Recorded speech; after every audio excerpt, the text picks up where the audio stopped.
Hi, my name is Peter. And I'm Kathy. And we work for the Open Academy at the Sydney Conservatorium, doing the Piano for Beginners levels 1, 2, 3, 4, and soon to be level 5.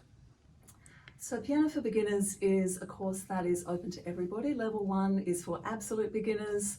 And in that class, you'll be orientated on the piano, you'll learn about posture, and most importantly, you'll learn about reading. So it's important to emphasize in this class, we'll be teaching you the concepts of rhythm and pitch and how to navigate a score and find your way around the piano to interpret that score. And then we go on with levels 2, 3, 4, and 5. So 2, 3, and 4 continue from that level 1, and we build the repertoire, we build the technique, and we're building the reading of music. Then once you've done your beginners 1, 2, 3, and 4, we're also offering this new continuers. The difference with the continuers is that there we have the option of you bringing in your own piece of music as well. So it means that that one piece that you've always loved and not had any lessons on, you can bring in, and we can be supplementing the material that we're using in the lesson here as well. Piano for Beginners is taught in the piano lab here. We have 12 pianos here, so we can have classes as many as 12.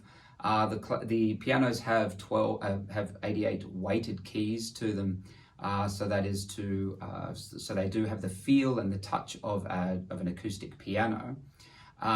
You may be asking, do I need a piano like that at home?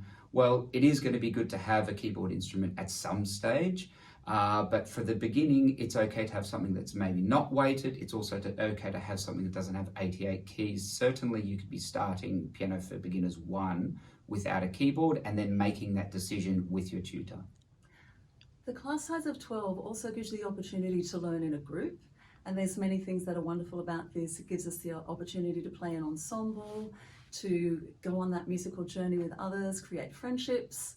There is times when you'll be given direct instruction from Peter or myself, and then you'll have an opportunity to practice by using headphones and having personal time to work on that. Peter and I will move around the room and help you individually as well.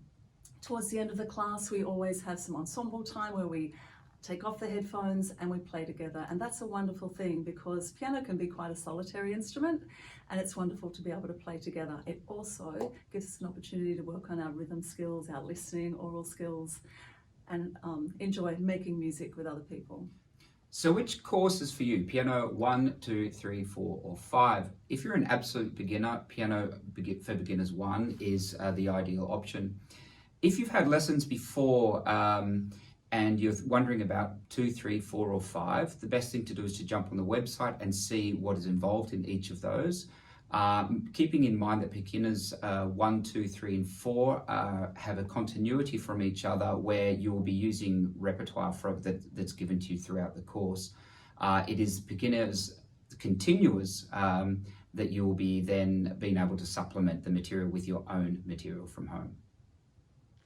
We're really looking forward to seeing you in one of the Piano for Beginners classes here at the Conservatorium Open Academy. Bye.